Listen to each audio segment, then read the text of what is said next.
The Sumerian King List describes how a group of enlightened beings descended from heaven to rule Earth. The total length of their domination is 242,100 years. How is that possible? The Sumerian King List is an archaic stone tablet written in the Sumerian language. It gives us the names and reign lengths of the kings of Sumer, a region that encompassed the space now occupied by southern Iraq. Compiled from several different clay tablets, the final part of the King List contains the names of historically attested rulers and cities, but these are not the focus of this article. To the Forbidden History community, the first, unattested kings on the list present greater interest.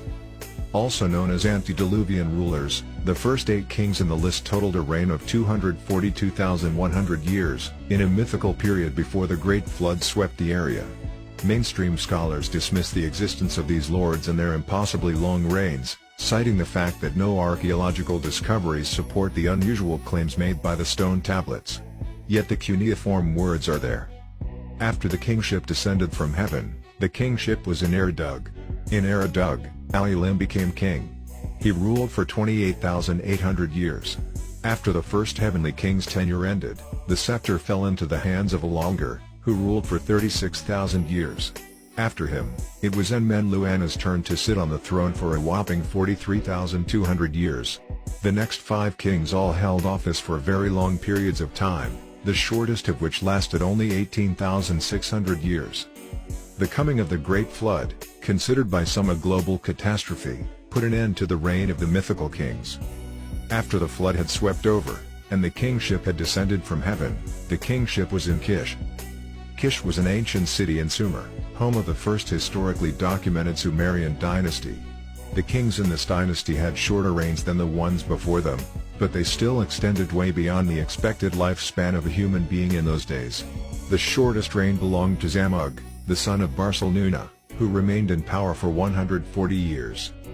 For a long time, historians agreed these impossible timelines were the result of fiction, their reigns and deeds being hyperbolized to increase the significance of the ancient Sumerians in the eyes of neighboring peoples. By documenting their extremely old history, they could stake a legitimate claim to rule the land. But most historians dismiss the existence of the Anunnaki, the children of Anu. They too came down from heaven to fulfill their own agenda on Earth. These beings had mastered space travel, and although it is said they came here from the 12th planet, Nibiru, their place of origin might as well have been somewhere else in the galaxy. We don't know for sure how man came to be on this planet. Perhaps he is the product of evolution and natural selection. But if humans were indeed created by someone, there is room for the Anunnaki genesis theory, which claims man drew his first breath in the laboratories of Anunnaki geneticists Sankey and Ninmah. If these beings were able to manipulate and transform Homo erectus into rational, intelligent humans, it goes without saying they were able to prolong their own lives. This could mean the longevity of the reigns on the Sumerian King List could be interpreted as a reality rather than a metaphor. For all we know, these celestial beings could have been immortal, or at least impervious to factors such as aging and disease. If they wielded enough power to be considered gods, it stands to reason they were immune to the troubles that end our lives short. There is always the possibility that we're looking for answers in the wrong places, and the Sumerian King List is half fable, half fact. But amid this controversial topic, one thing is certain: our planet's history sure is strange. Facebook is showing less posts for pages these days.